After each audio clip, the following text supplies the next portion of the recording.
Hello everybody, welcome back. My name's Jace. This channel's about my efforts to build a N-gauge model railway and back doing a bit more. So the last video I managed to get the turntable working. Needs a lot of fettling yet, but it works. And after work today I've got in and I've started to lay some of the track out, actually joining the track in places with some fish plates and what have you, to get a good feel for the angles and how the points need to be arranged. This is a picture of what it looked like a few minutes ago. So what I did was put the cork sheet down, laid the track on it, and then got it how I wanted it, and then with a marker pen went round, giving a good wide berth of the sleepers, because I can trim it back again later, and then move the track away, cut the cork out, and now I'm just going to offer the track up again just to make sure that it sort of fits okay before I glue the cork down and leave it with weights on it until tomorrow. So I'll bring the camera a bit closer and you'll be able to see. Be careful with these, because these are all joined with insulated fish plates. So a short piece of track here and then a left hand point.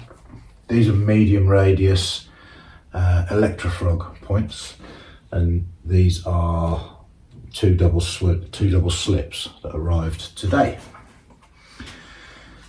Never had double slips before, but to try and cram everything in, they do save a lot of space. I mean, in effect you're doing what you can do with 4 points. So and then so we had another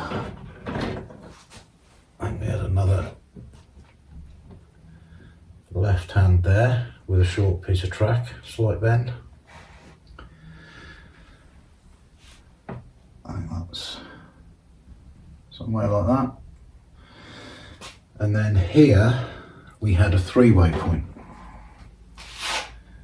with, again, with a short piece of track. Did we just go straight?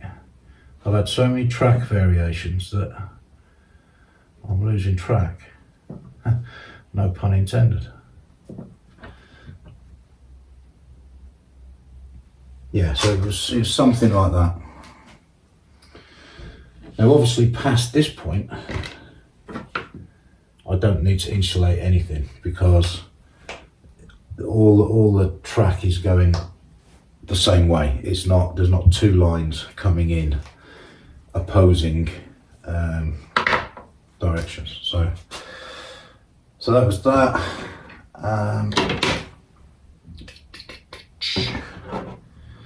And then there was a curved point down here. Yeah. Joining onto there. And then the left hand there. So that's kind of how it works. So this would be the line coming in to the station stroke freight area, and that would then continue along here. If it's a passenger train, then obviously it can use the double slips and end up on the station line, the platform line, and then the line out is that one. This line here is the head shunt. So when there's another board here, that is the head shunt to pull wagons off of this freight train across there into the head shunt, and then shunt them back into whatever siding they're going to. That's the plan. So what I need to do now, I think, because that looks like it's all gonna be fine to me. Maybe twist it slightly that way.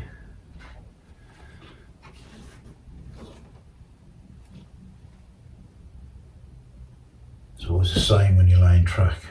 You've got to make a start somewhere and then hope stuff lines up.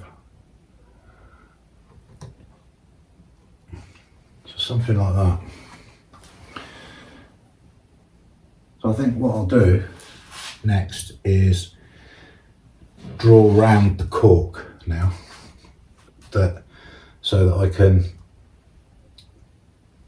take the track away, lift the cork up, give this a good sweep, make sure there's no dust on the back of the cork, what have you, and then I know exactly where to put it back down and glue it with some weight.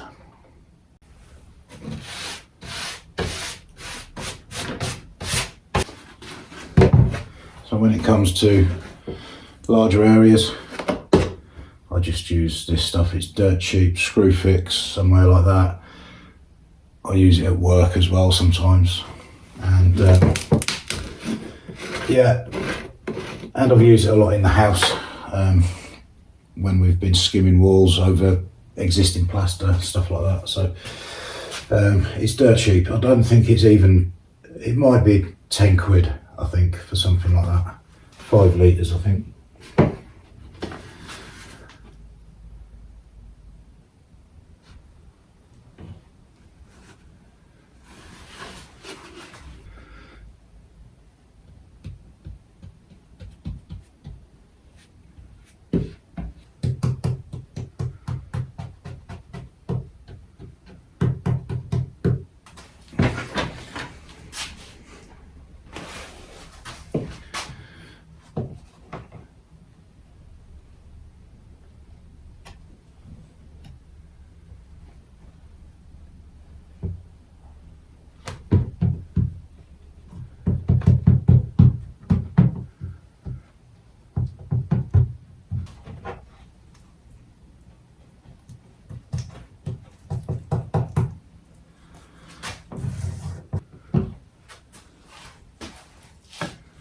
So we will put heavy things on there.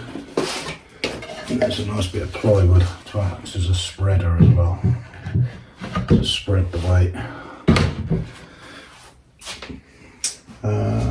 Something there. My box of paints, cheap paints from Amazon,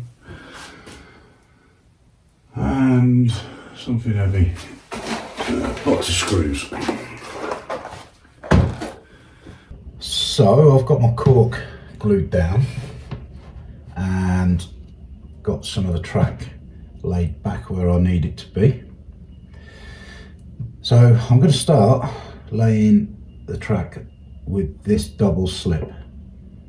So before I do, I'm just going to mark around the slip a bit more accurately, so I'll make sure I get it back in the right place, because it's obviously got to be in the right place for the rest of the point work to flow nicely how I want it. So I'm gonna literally draw around it and then move this other point work away.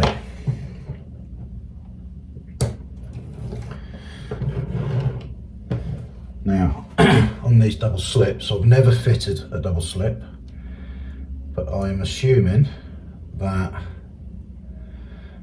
this wire is a frog wire, so that'll be the power to this frog, and I can switch the polarity of the frog via the point motor.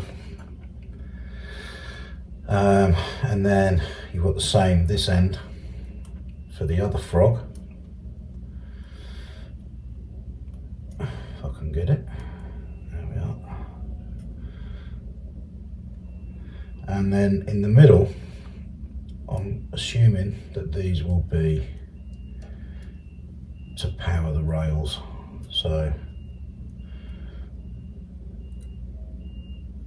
That's to that rail, and this one.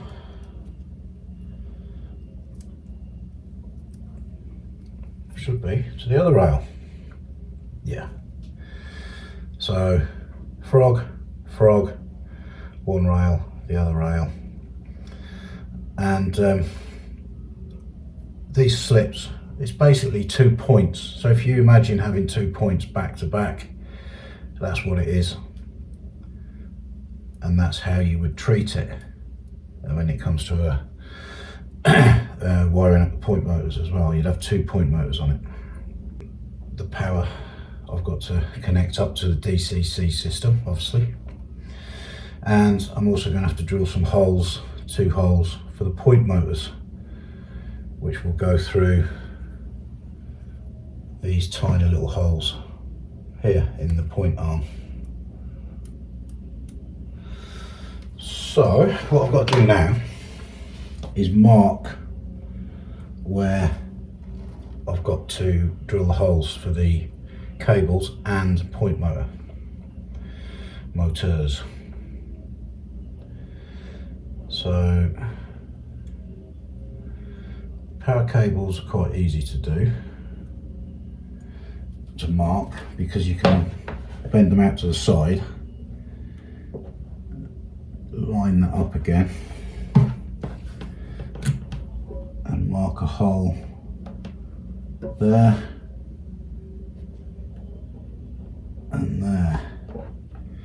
The frogs are a bit harder because the wire connects somewhere in here and you can't get the pen through. So if you mark there and there and drill between the marks.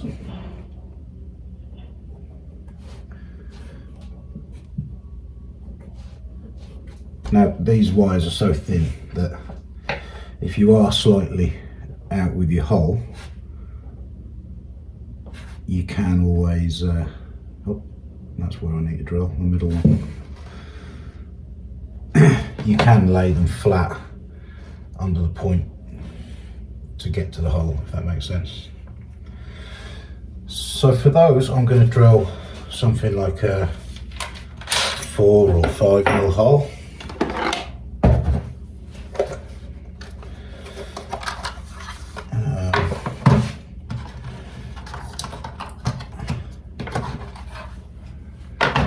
The wires themselves probably only about a mil and a half.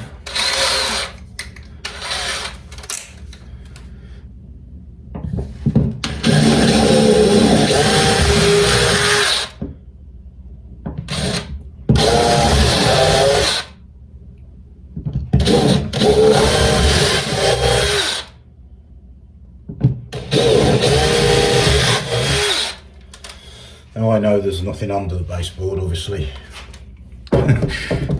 Should be worth checking.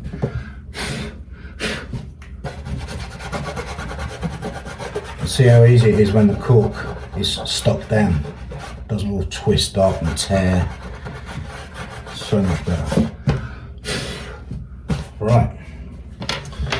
So now I've got to feed these wires through there, get it positioned exactly where I want it, and then mark up for the holes for the point motor. So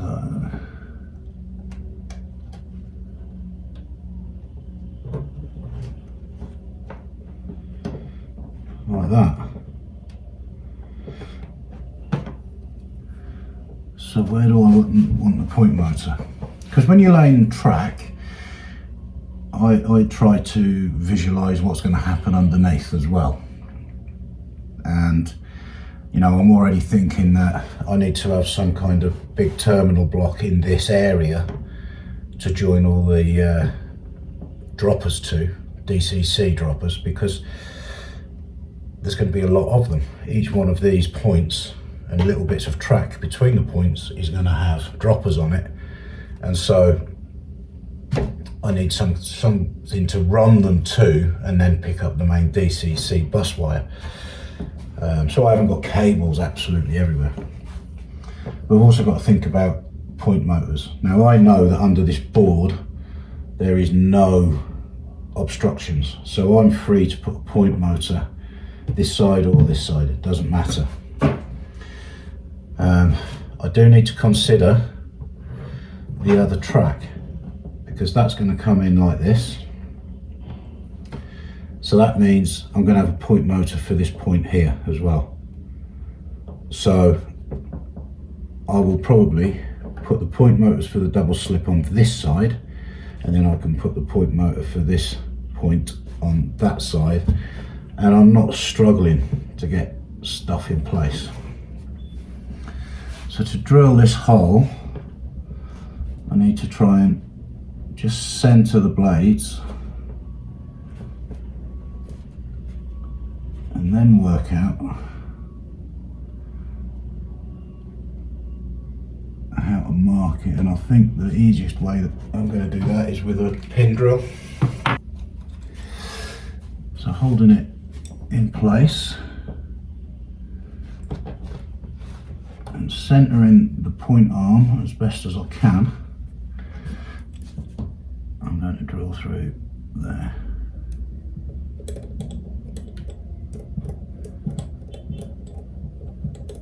Right, so I'll drill those.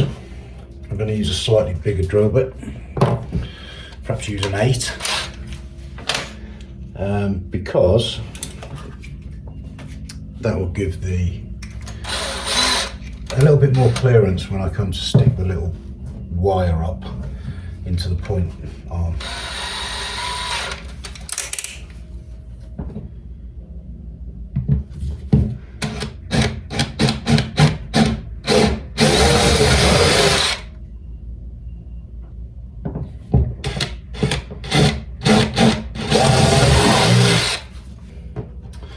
So I don't need to solder droppers to this because they're already on.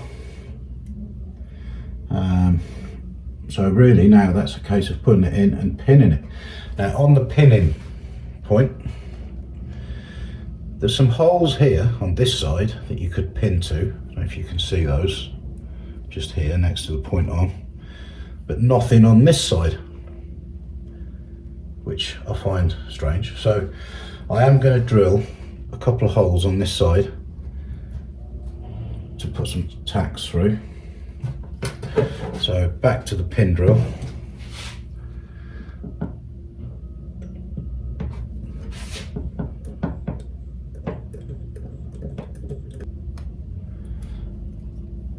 Lovely. So wires back through.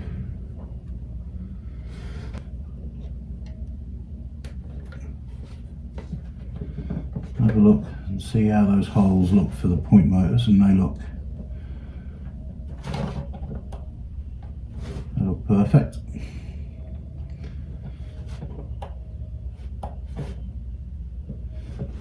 So that's where it's going. So I need some pins.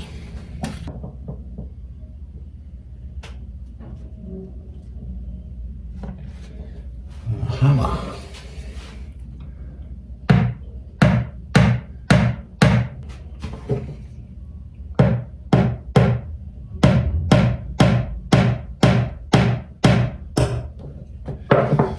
I hate track pins.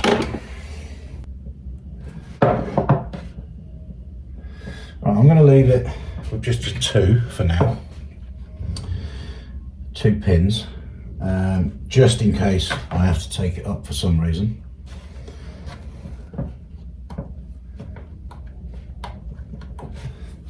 And move on to the next one.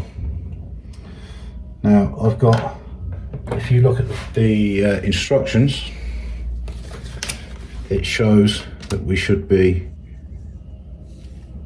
using insulating fish plates on all lines, and that actually shows it, I think, wired up for analog, so DC.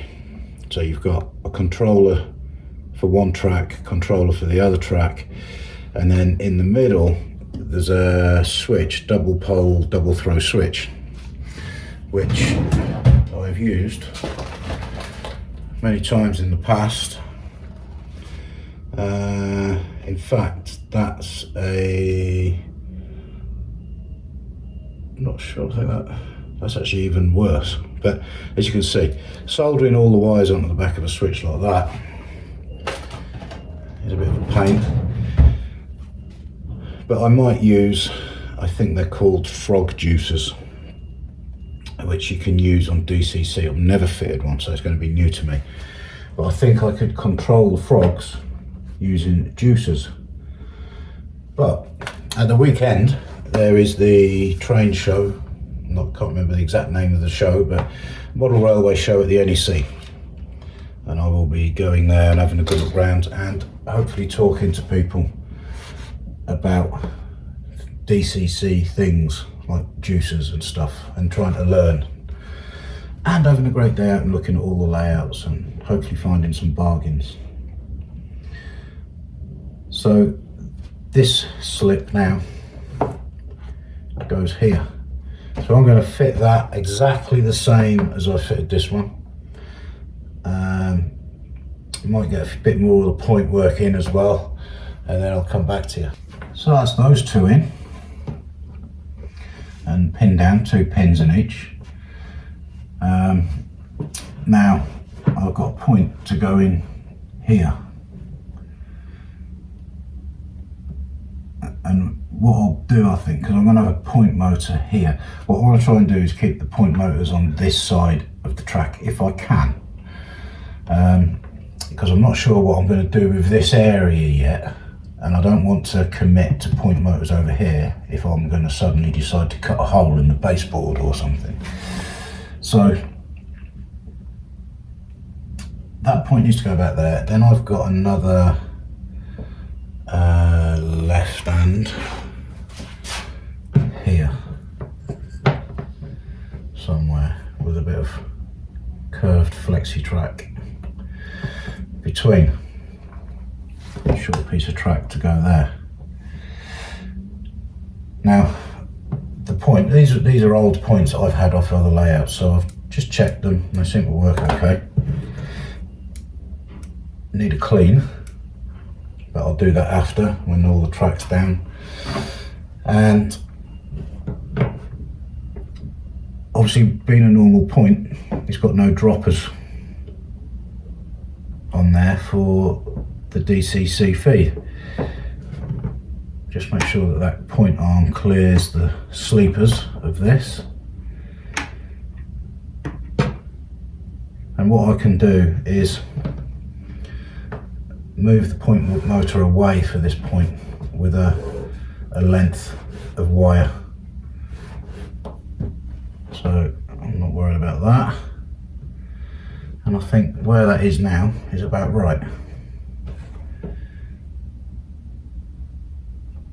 So same as before, I'm going to mark around it. So that's for the point motor. Now, as I said, we've got no droppers, so I'm going to cut out the sleepers in this section, just the web in between, and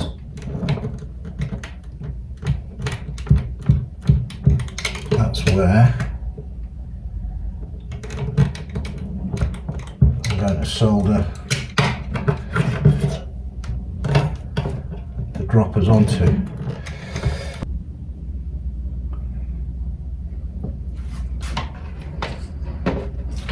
So I'm going to go red and black. I know I mentioned blue and brown in another video, but I've started, so we'll keep it red and black. And this cable's 1.5 mil. I'm going to do what everybody else does and black to the back. So back being this rail.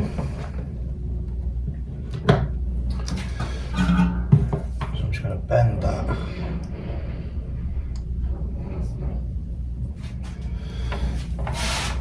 And attempt to solder that in there.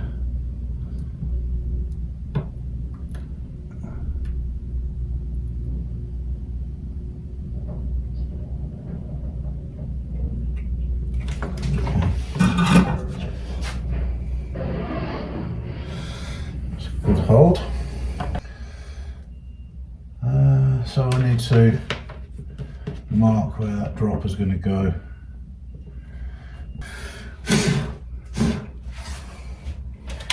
And then we'll drill the holes for the point motor.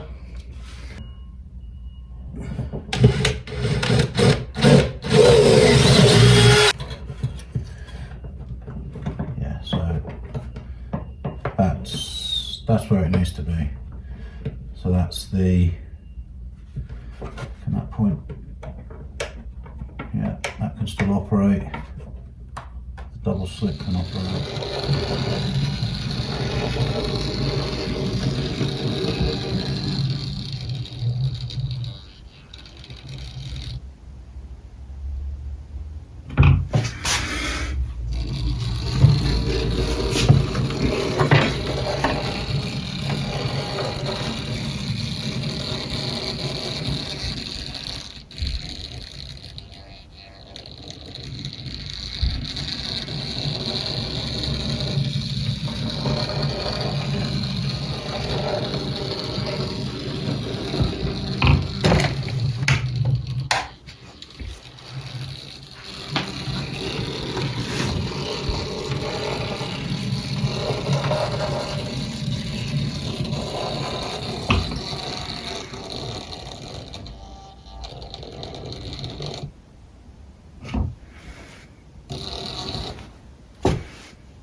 Okay, so that's the culmination of about 4 or 5 hours of track laying, believe it or not. It just takes so much longer than you think it's going to. What with the soldering on the droppers and trying to get everything lined up. And I should tell you that I'm leaving about 1 mil, 1.5 mil gaps in the rails where they join, and that's because this is going to go in the loft, and in the summer that loft gets red hot. I mean really hot. So yeah, but not too bad, got a bit more done. So thanks for watching, hope you've enjoyed the video. If you have, please hit the like button and please subscribe, and I'll see you next time.